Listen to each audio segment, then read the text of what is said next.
students, have a very sweet day to all of you. I hope you are well and safe at your home. जी हाँ प्यारे बच्चों, उम्मीद करता हूँ घर पे आप ठीक ठाक होंगे और रोज का काम रोज कर रहे होंगे। प्यारे बच्चों, आज स्टडी करने वाले हैं 11th इकोनॉमिक्स में।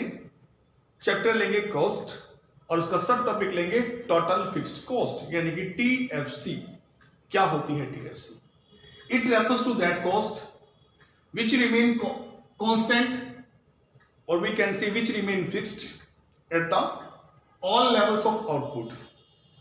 यस बच्चों, ये वो कॉस्ट होती है जो कांस्टेंट रहती है, स्थिर रहती है, या हम ये कह रहे हैं कि ये एक बराबर बनी रहती है प्रोडक्शन के सभी लेवल्स पर। इवन अगर आपका प्रोडक्शन जीरो भी है या फिर आपका प्रोडक्शन मैक्सिमम भी है तो भी ये कांस्टेंट है, तो भी ये फिक्स है। It refers to those cost which remain constant और fixed at the all levels of output.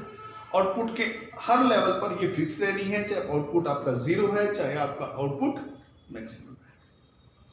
ये वो कॉस्ट होती है जो शॉर्ट टर्म इक्विलिब्रियम में लागू होती है और फिक्स रहती है, स्थिर बनी रहती है। ये वो कॉस्ट है मेरे बच्चों जो प्रोडक्शन के सभी लेवल्स पर एक समान रहेगी। इस कॉस्ट के उदाहरण देकर मैं आपको समझाना चाहूंगा। टोटल फिक्स्ड कॉस्ट एक ऐसी कॉस्ट होती है मेरे बच्चों जो देनी पड़ती है।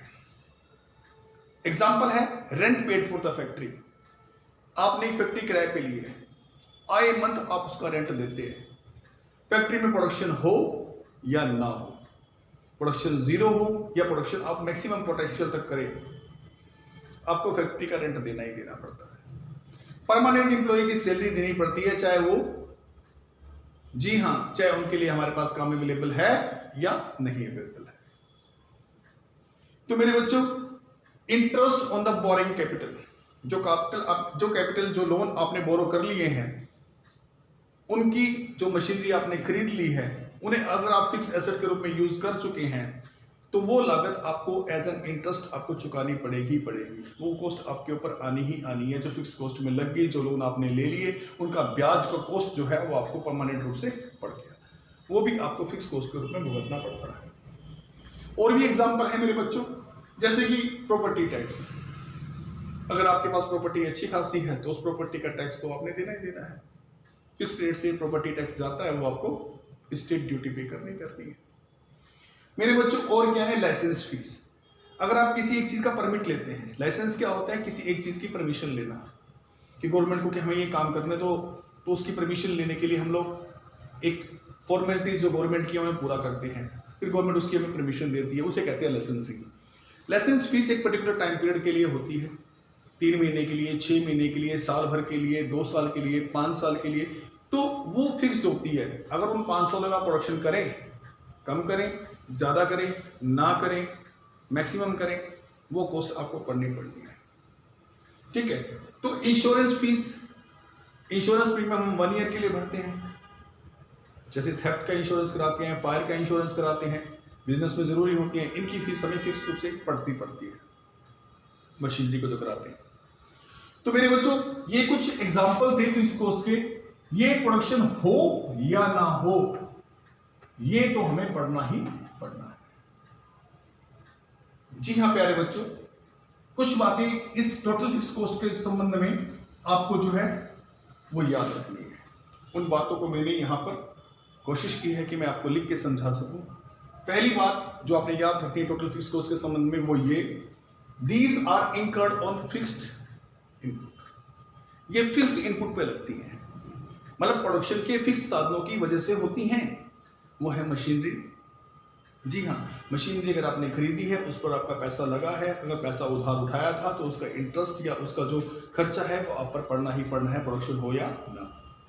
ये फिक्स प्रोडक्शन ऑफ जो है साधन उनके ऊपर लगती है। दूसरी, ये कभी भी आउटपुट के साथ वेरी नहीं होती। आउटपुट घटेगा तो ये घटने वाली नहीं है, आउटपुट बढ़ेगा तो ये बढ़ने वाली नहीं है। प्रोडक्शन लेवल के साथ इनका लिंक नहीं होता है, ये कांस्टेंट रहती है, फिक्स बनी रहती है।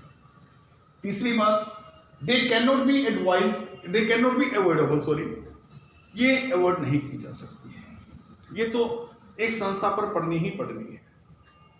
इन्हें अवॉइड नहीं किया जा सकता, इनसे बचा नहीं जा सकता। So these are unavoidable cost, इसीलिए इनको अनअवॉइडेबल कॉस्ट कहा जाता है। These remain constant at all level of production, all level of output, so graph is a straight line parallel to O X axis. जी हां, क्योंकि ये हर आउटपुट के लेवल पर बराबर जाती है, कांस्टेंट जाती है, फिक्स जाती है, इसलिए प्रोडक्शन का कोई भी लेवल हो, ये एक स्ट्रेट लाइन कर्व बनाएंगी और वो स्ट्रेट लाइन कर्व किसके पैरेलल होगा? वो पैरेलल होगा ओ एक्स एक्सिस यानी कि बेस लाइन के पैरेलल बनेगा। बना के भी आपको अभी दिखा दूंगा। फिफ्थ, इस कॉस्ट के कुछ नाम भी हैं। इसे इनडायरेक्ट कॉस्ट कह देते हैं, क्योंकि जो आउटपुट में सीधे एंगेज होती हैं, सीधे लगती हैं, उन्हें हम डायरेक्ट कॉस्ट बोलते हैं, और वो होती है वेरिएबल कॉस्ट। क्योंकि प्रोडक्शन बढ़ाओगे तो वेरिएबल कॉस्ट बढ़ेगी, प्रोडक्शन घटाओगे तो वेरिएबल कॉस्ट घटेगी, तो वो डायरेक्ट है। ठीक है, जैसे कि रॉ मटेरियल आपको पता है, प्रोडक्शन बढ़ाएंगे तो ज्यादा चाहिए, प्रोडक्शन घटाएंगे तो कम चाहिए, वो डायरेक्ट कॉस्ट है। लेकिन ये प्रोडक्शन करने में मदद करने वाली कॉस्ट है, तो डायरेक्ट ना होकर क्या है? इनडायरेक्ट कॉस्ट है, क्योंकि ये फिक्स्ड कॉस्ट है, कांस्टेंट है, इसका बटन पड़ना ही पड़ना है, ये घटती बढ़ती नहीं है प्रोडक्शन के लेवल के साथ साथ, तो ये इनडायरेक्ट कॉस्ट कही जाती है। इसे ओवरहेड कॉस्ट भी कहा जाता है, इसे सप्लीमेंट्री कॉस्ट का नाम भी दिया गया है।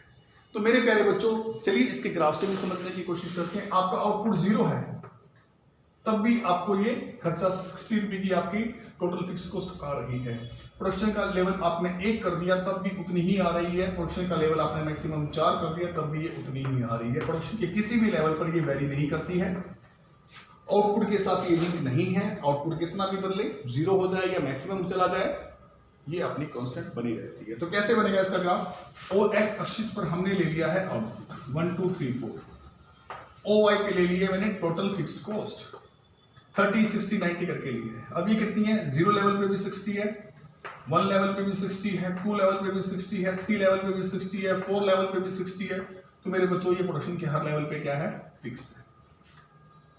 तो ये क्या बन गई? ये एक पैरेलल लाइन बन गई। किसके पैरेलल? ओ एक्स अक्ष के पैरेलल एक लाइन बन चुकी है। बच्चों, उम्मीद करता हूं समझ में आ गया होगा। Thank you very much.